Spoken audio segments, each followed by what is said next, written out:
Buletin DD 6 Julai bersama saya Fazila Harun. Assalamualaikum dan salam sejahtera. Kemurungan atau depresi diakui kesannya boleh membawa kemudaratan kepada individu tidak kira umur mahupun jantina. Namun ia boleh diatasi dengan mendapatkan nasihat daripada kaunselor atau pakar selain mengamalkan gaya hidup sihat. S. Kishore Retaran, remaja lepasan Sijil Tinggi Pelajaran Malaysia STPM 2020 berkongsi pengalamannya mengatasi masalah depresi yang dialami hampir setahun. Perasaan putus asa antara pendorong utama seseorang mula menunjukkan depresi. Terdapat pelbagai faktor yang boleh menyumbang kepada perasaan tersebut. Bagi Kishore Retaran, semuanya bermula pada hujung tahun 2019 ketika tahun pertama tingkatan 6. There was multiple reasons why I fell into depression. First, I would say this STPM was not something that I decided to do. I got 4A, 3B, 2C for my SPM, and then I had no options except STPM. So I had to accept this offer and go for it in order to continue my tertiary education. Next, I think I didn't have my own home to study because I'm staying in relatives' house. Another thing, I was in the process where I started to doubt myself. I was started doubting myself that why am I not enough in anything? It's why everything I start doing, why am I having no opportunities that I wanted? I'm having always a last option to go with, which was also my STPM. Tambahnya, kesan depresi menyebabkan dia menjauhkan diri dari keluarga dan rakan kerana enggan mengikuti nasihat diberikan. Selepas gagal dalam peperiksaan semester pertama STPM yang lalu, dia bertekad untuk mendapatkan bantuan. Menurut Kishore Retaran, langkah pertamanya adalah mendapatkan nasihat dari talian bantuan atau Befrienders. Selain itu, dia juga kembali melibatkan diri dalam sukan olahraga di sebuah kelab di Ipoh, Perak. It starts from small. It's small things also will make you will give a big impact in your life. Example, I was 66 kg last time when I was dealing with this mental health issue and all that. I was unfit. I couldn't even able to play badminton and all that. It's I feel very tired, so I was not active in sports or anything.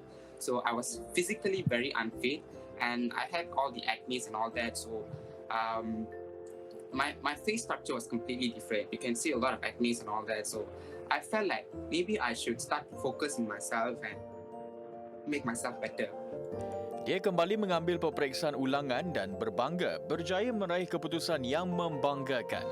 Kishore Retaran bertekad untuk mengatasi masalah depresinya dan bercita-cita ingin menjadi seorang peguam.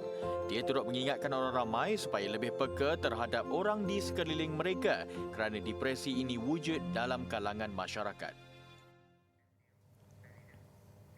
Jangan mudah percaya berita palsu yang disebarkan di laman sosial. Sebaliknya, ambil suntikan vaksin bagi melindungi diri daripada COVID-19. Itu saranan penerima vaksin remaja kepada golongan muda dan belia di negara ini. Nur Kamalia Syamsul Anwar, 18 tahun, antara remaja terawal menerima vaksin di Pusat Pemberian Vaksin PPV, Pusat Konvensyen Antarabangsa Persada Johor Bahru. Kepada golongan remaja, nasihatnya supaya bijak menilai sesuatu berita yang diterima. Ini kerana dia percaya ada segelintir orang muda yang terpengaruh dengan dakwaan negatif yang disebarkan pihak tertentu mengenai vaksin COVID-19.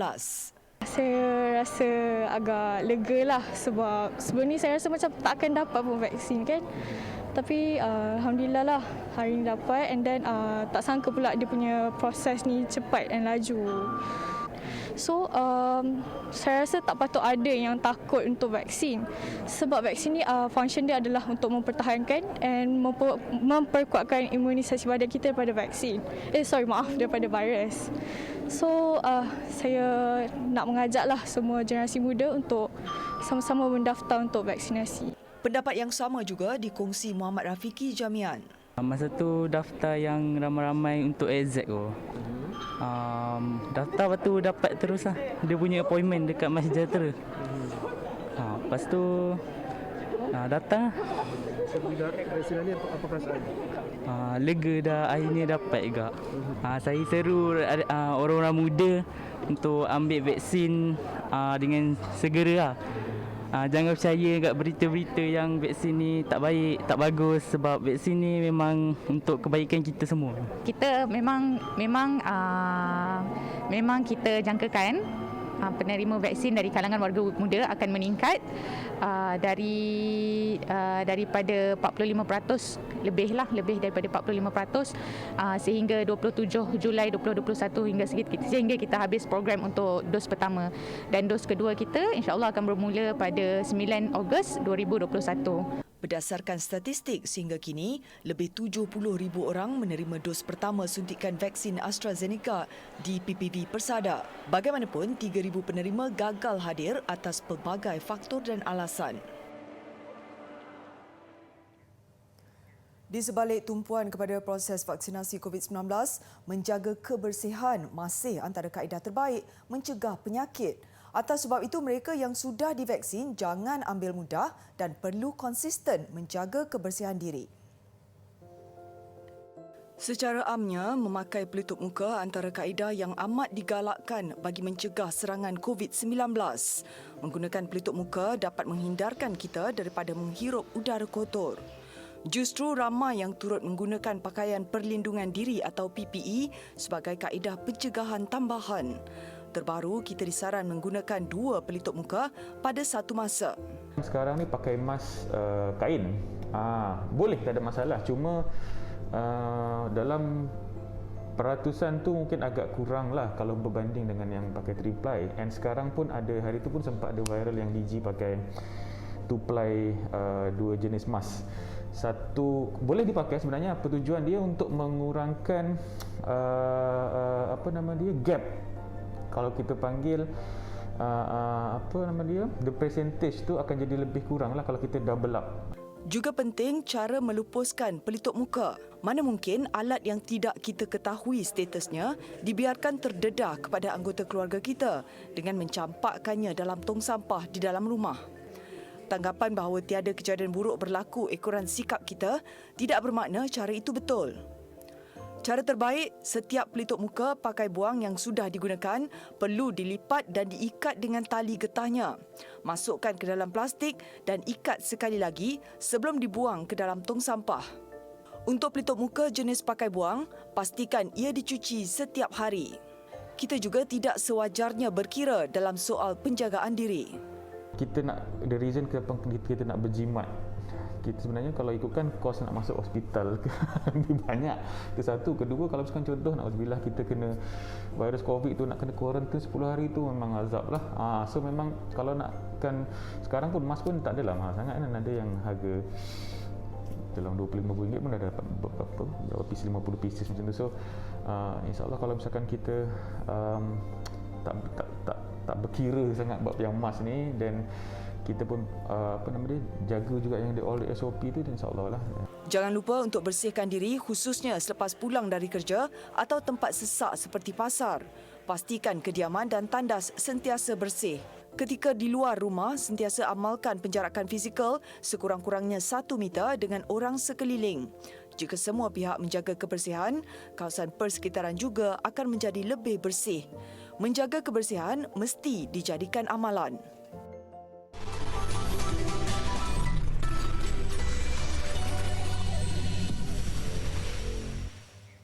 Meskipun jumlah yang perlu divaksinasi bukanlah ribuan orang pada satu masa, demi memastikan semua rakyat di negara ini menerima vaksin COVID-19, petugas Kementerian Kesihatan sanggup merentasi sungai ke kawasan pedalaman. Pergerakan dari rumah ke rumah itu dianggap satu pengalaman istimewa. Dr. Sean Paul Wen, Pegawai Perubatan bertanggungjawab bagi program vaksin COVID-19 kebangsaan daerah Sebauh Bintulu, Sarawak, mengakui pengalaman merentas Sungai Jelalong dari Pekan Tubau menggunakan bot amat berharga. Pusat pemberian vaksin PPV bergerak itu turut disertai Adun Murum Kennedy Cukpai Ugon serta Jawatankuasa Bertindak Tubau Jelalong ke 3 rumah panjang masyarakat Iban dan Penan yang berada di jajaran sungai berkenaan. Untuk pergi ke rumah panjang menggunakan jalan sungai adalah lebih mudah berbanding jalan darat yang melalui jalan yang sangat teruk. Oleh itu, ia merupakan satu unique experience yang patut dirasai oleh semua petugas kesihatan. In a way, this is the least that we can do to the community here, providing vaccination for them to protect them. Tambah Dr. Sean yang juga doktor pakar perubatan keluarga di Pejabat Kesihatan Bahagian Bintulu, masyarakat di pedalaman amat mengalu-alukan kehadiran PPV bergerak. Sangat bagus. Tiada yang menolak, malah mereka sangat menghargai dan mengharapkan program ini dapat diteruskan bagi memberi vaksin sepenuhnya kepada semua penduduk di kawasan Ulu Tubau lah. Sejumlah 114 dos pertama diberikan kepada penduduk rumah Joseph Gawing, rumah Resa Dungau dan rumah Ramli Udau, menjadikan penduduk divaksinasi setakat hari ini di kawasan Tubau Jelalong 1,421 orang. Memanglah macam tak percaya juga kan, sebab ingatkan esok, tiba pula awal sehari. Tapi okeylah, terima kasihlah sebab datang ke rumah kan. Kita orang tak payah nak pergi Tubau jauh kan. Lebih selamat, lepas tu kita dapat bagi tahu orang lain yang di sini lebih selamat macam tu. Lebih hari YB kita coba itu dengan menganjur hotel itu deh, ngagak hotel itu deh. Ya, mereka besar terima kasih ada ngagai YB kita. PPV bergerak Klinik Kesihatan Tubau akan diteruskan sehingga 14 Julai bagi suntikan dos pertama. Bermula dengan sembang kosong, akhirnya hasrat sekumpulan anak muda yang prihatin dengan kesusahan hidup golongan memerlukan berhasil apabila mereka berjaya mengumpul wang dan mewujudkan tabung makanan di dataran Syahab Datuk Kumbar Alustar. Mereka yang terdiri daripada 16 sahabat berusia lingkungan 20-an hampir berputus asa kerana tiada sebarang pengalaman menguruskan bantuan selain kekangan modal yang pada mulanya hanya berjaya dikumpul daripada duit poket sendiri dan ahli keluarga. Namun berkat kesabaran, usaha murni mereka berjaya direalisasikan dan berjalan lancar. Masuk hari ketiga, sumbangan makanan dan keperluan harian tidak putus-putus diterima daripada individu lain di kawasan terbabit. Inisiatif ni bila kita kumpul duit, kita tontonglah seorang sikit lah. Kita tontong seorang sikit. Kita fikir macam mana cara nak bagi benda ni jadi. Dan lepas 48 jam tu Alhamdulillah benda tu terjadi. Benda tu terjadi. Program sumbangan ini yang pada mulanya dirancang selama 2 hari, kini dilanjutkan sehingga 5 hari. Sasaran 150 individu yang memerlukan bantuan mendapat manfaatnya. Kawan-kawan abang atas sini dah dapat bantuan. Saya mai dah tadi ni, lepas subuh ni. Tunggu.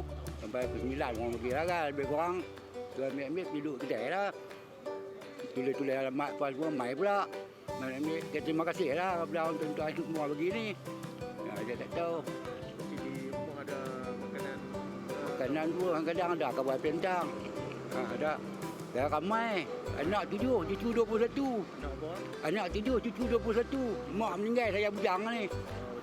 Kita cuci rumah. Ya. Ada kerja lah? Tak langsung tak ada kerja pasal majikan pun tak ambil kan. Dah berapa lama? Hampir 2 bulan ini ya. Semenjak lockdown ini tak ambil. Gaji 1.200 macam itu. Sudah tak ada duit lah. Langsung tak ada duit. Kalian ada duit? Sikit-sikit ada lah. Tapi kalau untuk lebih-lebih memang tak ada. Satu rumah ada berapa orang? Satu rumah ada 3 orang. 3 orang.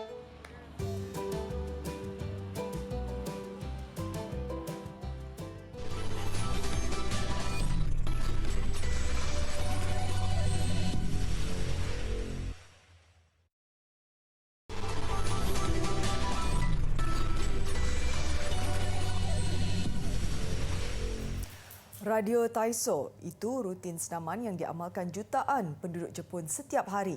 Senaman regangan amalan berdekad lamanya ini dilakukan di taman, sekolah dan pejabat selama 3 minit. Ia biasanya diiringi alunan muzik piano dengan kiraan 1, 2, 3, 4 yang turut disiarkan beberapa kali sehari di stesen radio dan televisyen tempatan. Fenomena ini bermula pada 1920-an diinspirasikan daripada program kesihatan Radio Amerika Syarikat. Ia dikeudarakan di Radio Nasional Jepun pada 1928, seterusnya menjadi sebahagian daripada aktiviti harian rakyat negara itu. Kini kira-kira 27 juta orang melakukan radio Taiso, termasuk pelajar sekolah, pekerja pembinaan dan swasta. Seorang kru kabin syarikat penerbangan Japan Airlines mendedahkan dia bersama rakan-rakan sekerja mengamalkan radio Taiso hanya setahun sekali sebelum pandemik. Namun sejak Disember lalu, mereka kerap melakukannya menerusi Zoom. が多くなって孤独感を感じる人もいたと思うのですが、ラジオ体操をすることで1日1回顔を合わせることができるので、そういったことからも心身の健康のためにもラジオ体操を始めました。 Ada juga menyifatkan kehidupan mereka tidak lengkap tanpa radio Taiso.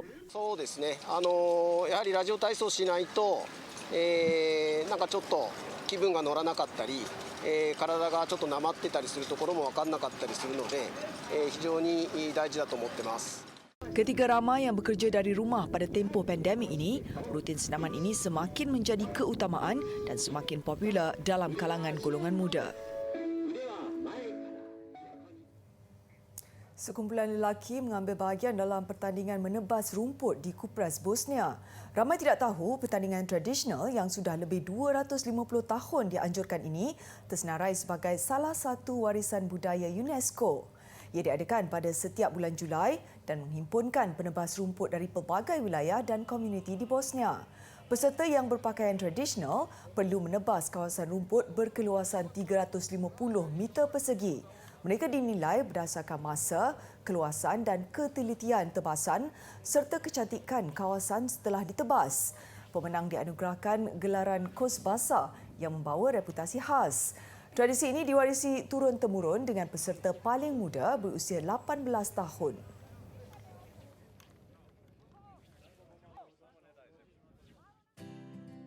Ada yang bertanya kepada saya, Doktor, perlu tak saya untuk membeli alat pulse oximetry untuk mengukur ketepuan ataupun peratus oksigen dalam badan saya?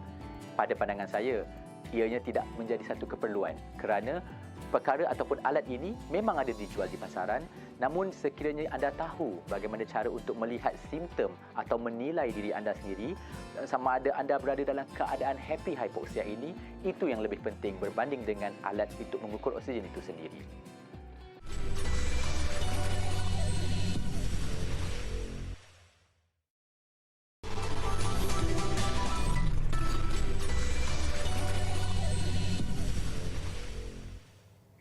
Kontingen Malaysia ke Sukan Olimpik Tokyo mengekalkan dua pembawa jalur gemilang pada upacara pembukaan ramai tamasya pada 23 Julai nanti. Peranan yang sebelum ini diberikan kepada pemanah kebangsaan Khairul Anwar Muhammad diambil alih oleh pemain perseorangan badminton Lee Zijia yang akan bergandingan dengan pemain beregu campuran Goh Liu Ying. Presiden Majlis Olimpik Malaysia MOM Tan Sri Muhammad Nurza Zakaria yang mempenerusikan mesyuarat eksekutif ahli lembaga pengarah memberitahu perkara itu diberi pertimbangan selepas Khairul meminta agar dikecualikan kerana acaranya bermula pada hari perasmian. MOM bersetuju dengan pemilihan Zijia kerana pemain berusia 23 tahun itu antara atlet yang akan berada di Tokyo pada hari perasmian selain mewakili generasi atlet muda dan harapan untuk menyumbang pingat pada tamasya edisi 32 itu nanti. Memang saya pun agak terkejut sebab saya pun tak sangka saya boleh dipilih untuk ambil flag ini nanti di Olimpik lagi, di satu pentas yang macam ni besar lagi. So memang bagi saya ini satu honor, and of course ini pun satu boost untuk saya untuk ke Olimpik nanti, satu semangat yang besar.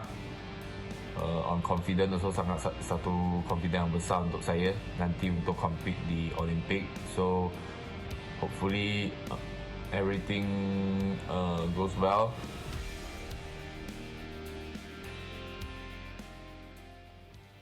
Mengakhiri buletin didik, sebuah restoran di Paris menggunakan robot untuk penyediaan pizza kepada pelanggan. Teknologi itu juga adalah yang pertama di dunia. Saya Fazlani Harun, salam hormat dan Assalamualaikum.